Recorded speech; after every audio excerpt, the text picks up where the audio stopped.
Lorsque l'erreur nous submerge, que reste-t-il de nous? Lorsque le secret que l'on porte devient une vie en soi, que faire? Une grossesse hors mariage, une faute ou une épreuve, un péché ou une porte vers la miséricorde, grossesse avant mariage, que faire? Une question lourde mais profondément humaine. La réalité humaine et spirituelle de la faute. Il est des instants dans la vie où le poids de nos actes semble trop lourd, où la nuit est si noire qu'on pense que la lumière ne reviendra jamais. Mais l'âme humaine n'est pas faite pour rester à terre. Elle est faite pour tomber, puis se redresser, encore et encore. Car l'islam ne parle pas seulement de péché. Il parle de retour, de renaissance. À l'époque du prophète Mohammed, paix sur lui, une femme vient à lui, le regard baissé, le cœur tremblant. Elle a fauté, elle le sait, mais au lieu de fuir, elle avance. Vers lui, vers Allah. Et le prophète détourne le regard, non pas en rejet, mais en respect de sa douleur, en honneur de sa sincérité. Elle n'est pas exclue, elle est accueillie. Et à travers son repentir, elle devient plus pure que bien des cœurs arrogants. Ainsi s'élève cette parole éternelle: Ô mes serviteurs qui avez commis des excès à votre propre détriment, ne désespérez pas de la miséricorde d'Allah. Certes, Allah pardonne tous les péchés. Sourate Az-Zumar 39-53. Et toi, as-tu pensé que ta faute t'éloignait de lui? Ou qu'elle était peut-être le début du chemin vers sa lumière, les conséquences et la responsabilité?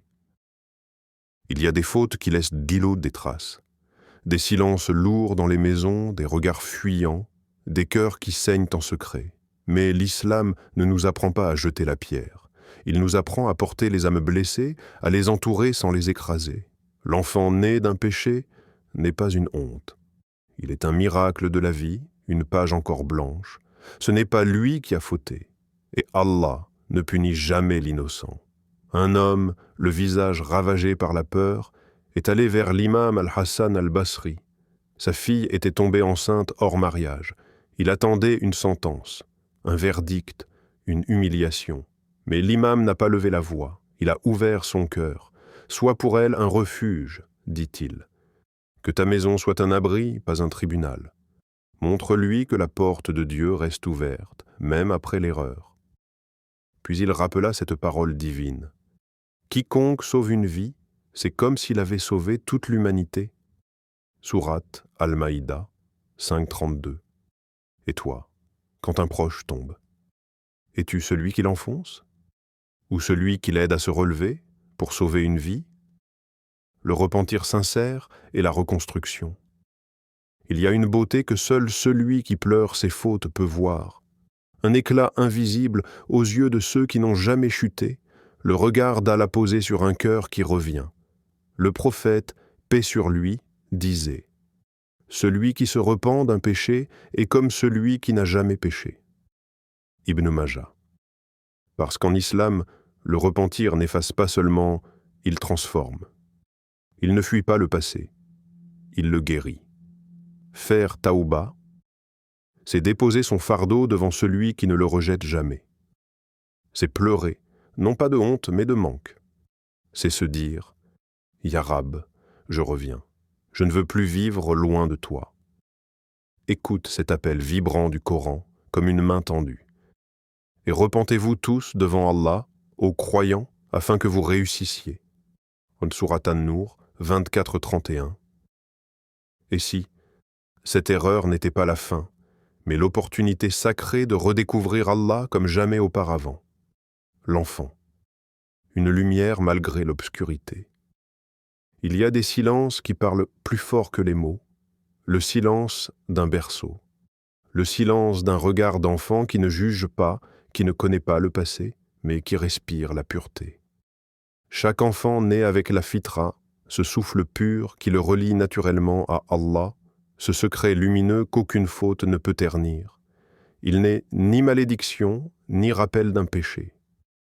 Il est une miséricorde cachée, une preuve que la vie continue, et qu'Allah ne crée jamais sans but. Un jour, un homme demanda à un savant, « Peut-on aimer un enfant issu d'un péché ?» Et le savant répondit sans hésiter, « Et qui sommes-nous pour refuser l'amour à celui qu'Allah a permis de venir au monde ? Car celui qui existe, existe par la permission du Créateur. Et le Coran nous le rappelle avec majesté, c'est à lui qu'appartient la création et le commandement. Béni soit Allah, Seigneur de l'univers. » Sourate Al-A'raf 7,54.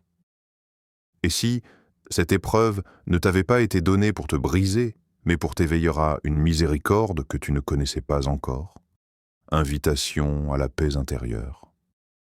L'erreur est humaine, le pardon est divin. L'islam n'est pas un chemin de perfection, mais une route vers la lumière, même depuis l'ombre. Verset du Coran, « Et votre Seigneur dit, « Invoquez-moi, je vous répondrai. » Sourate Ghafir 40-60. Dernière question. Aujourd'hui, vas-tu fuir dans la honte ou revenir à Allah dans la sincérité ?